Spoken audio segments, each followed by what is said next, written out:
Life is like an MCQ, multiple choice question. You have got lots of options, but you need to select the one which is really necessary. Hello everyone. So today my video is based upon how to solve MCQ for the board exams. Many students are not aware about the fact that how MCQ need to be solved. As per the new pattern by CBSE, class 9 till 12 will have to appear for the MCQ test. So that is mandatory for everyone. Now, the question arises how to solve MCQ. The best strategy to solve MCQ is do the thorough reading of your text, that is your NCERT book. Do not leave any page unread. The second thing is make a goal, a daily goal, a daily target of reading about 10 to 12 pages per day and highlight those keywords. Understand them both from negative point of view and positive point of view. The children who are slow at learning, the best technique for them is make a flow chart or make a summary, that is called as a cheat sheet, or apply Feynman's concept. That concept says whatever you read, go and explain someone. By explaining someone, you will recall and remember all those points that you have read in your book. The strategy for solving MCQ is read the question thoroughly.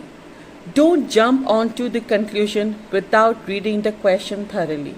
So, what you need to do is, after understanding the question, eliminate the wrong ones and tick mark the one which is correct.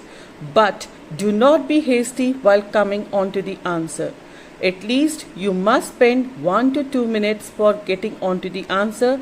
Do not eliminate without pondering upon the correct option. At times, you're stuck with those questions that you're not sure about the answer. So, don't waste time upon that question. Leave them and move on to the next, the answer that you are sure about. While reading the question, you must pay attention to some words which are very important, and many a times students ignore these words and are unable to get the right answer. So what are those words? They are no, not, never, always, seldom. So please pay attention to these words because the answer is hidden in these words only.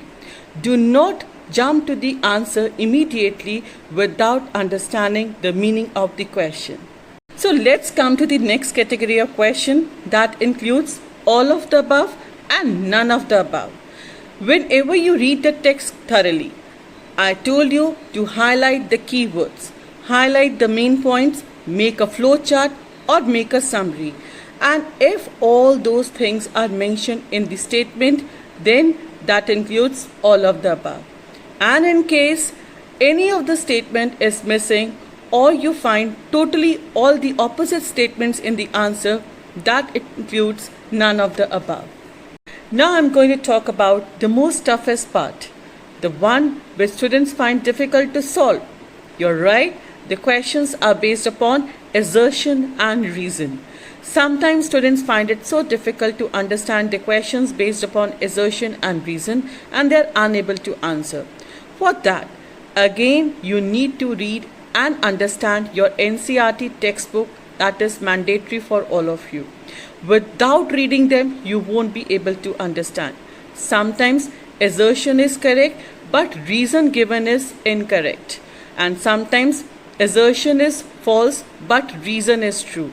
For that, your reading of the text would only help you to solve this question. Coming on to the next question, which students mostly enjoy, and that question is true or false. It's not difficult to solve for you all.